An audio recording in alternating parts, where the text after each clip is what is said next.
নবী বলে, আল্লাহর যেই বান্দা একাকী আল্লাহর জিকির করতে শুরু করে, অতঃপর জিকির করতে করতে চোখে পানি দিয়ে চোখ ভিজায়া ফেলে, গাল ভিজায়া ফেলে, তো আল্লাহ আরশে আজিম থেকে রাত্রি ঋষিতের একাকী সেই বান্দা জিকিরকারীকে ডেকে বলে, শোন, তোরে না আমি কিয়ামতের দিন আমার পাশে রাখো, তুই আমার আরশে আমার লগে বইবি, কাঁদিস না, তুই কাঁদ, তোর চোখের পানি আমি কদর করলাম। যা,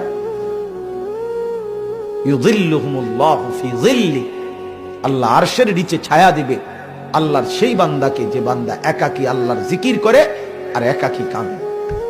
ফাফাদাত আইনা, চোখ ভাষায় কেঁদে কেঁদে। আল্লাহ আমাকেই তৌফিক দান, আমাকেই তৌফিক দান। কানু কলিলাম মিনাল লাইলি মা ইয়াহজাউন, রাত্রি যারা কম ঘুমাতো আমার বন্দিগিতে রাত কাটিয়ে দিত।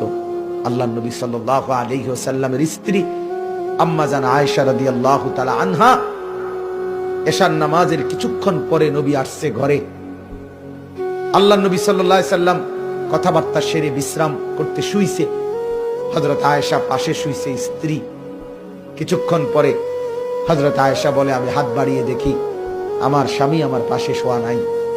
চোখ খুলে দেখি তিনি আমার হুজরাতেই আমার পাশে নামাজের জন্য দাঁড়িয়ে গেছে।